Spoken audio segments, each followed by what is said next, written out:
Well, hello, and here we are, Romans 7, continuing our series on the nature of sin.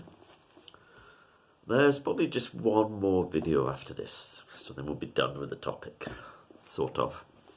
Might then move into chapter 8, where we get solutions.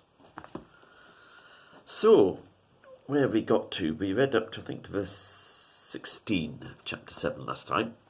So we're going to do 17 to 20. So let me read them. So this is Romans chapter 7, verses 17 to 20, reading from the ESV. So now, it is no longer I who do it, but sin that dwells within me.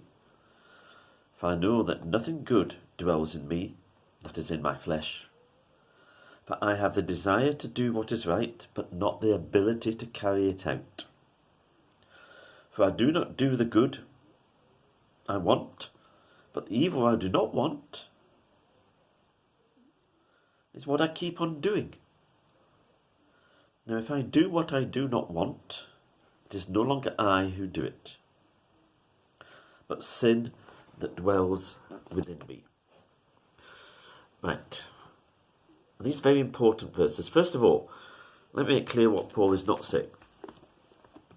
He says at the beginning, so now it is no longer I who do it, but sin that dwells within me. And that in a sense is what has been saying throughout those 4 verses. He is not saying we're not responsible. It's like, sin made me do it. Or perhaps one of the more common phrase you might hear, or the devil made me do it.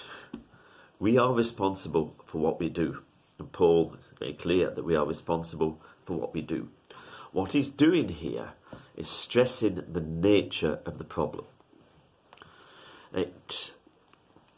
There's perhaps a key question: is man fundamentally good or fundamentally evil? That's a question. I mean, if humanists, atheists, well, not all, but most of them will say that humanity is fundamentally good. Now, does the Bible say we're fundamentally evil? Not quite. Let's see what the Bible does say about humanity. And then we'll see how it matches up with the evidence. It says 2 things about us. 1, we were made in the image of God. Every single one of us.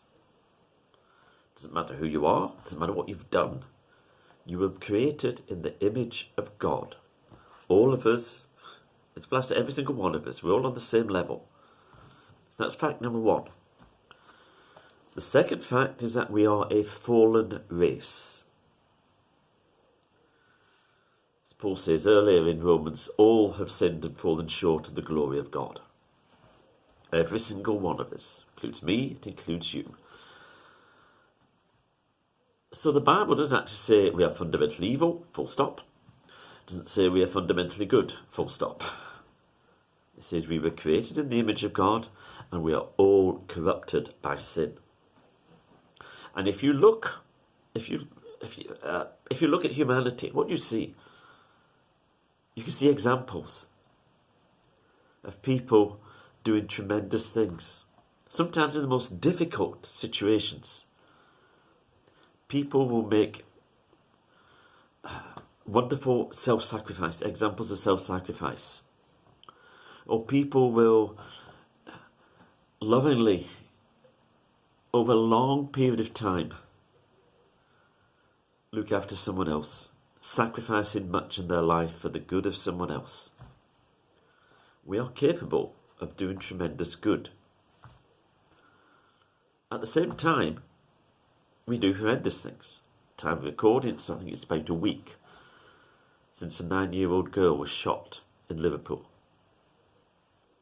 And I think there's far worse things than that happen again and again and again. We are capable of gross inhumanity, of gross evil. And you have 2 people in similar situations. One will act with tremendous kindness, goodness. Someone else will act with tremendous selfishness and evil.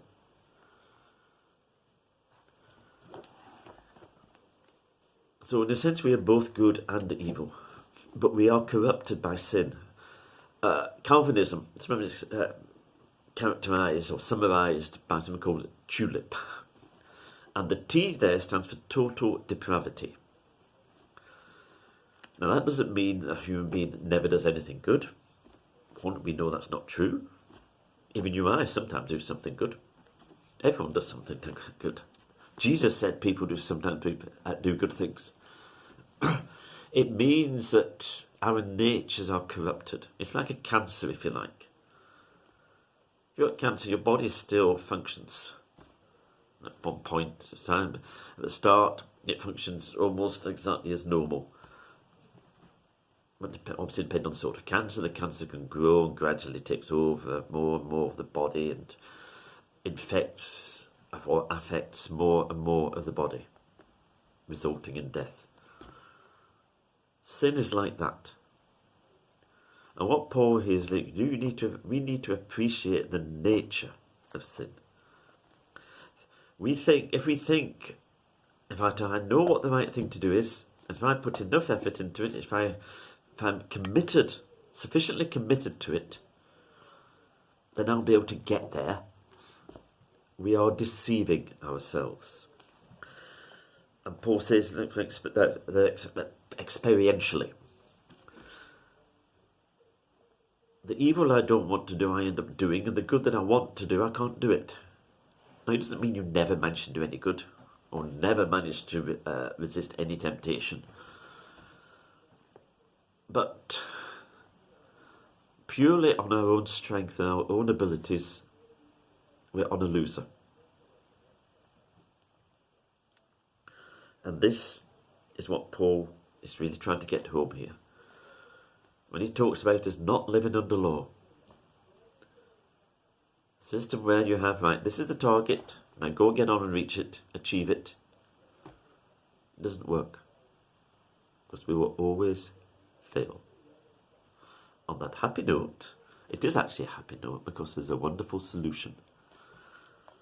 In fact, where does he say it in here? Oh, what does he say about us? Yes, let me read from verse 6 again from chapter 7. Just to remind us, give us a bit of hope. But now we are released from the law of trying to fulfill God's commandments purely trying to be good through our own strength. We are released from the law, having died to that which held us captive, so that we serve in the new way of the Spirit, not in the old way of the written code. Paul is putting all this here to prepare us for a new way of living.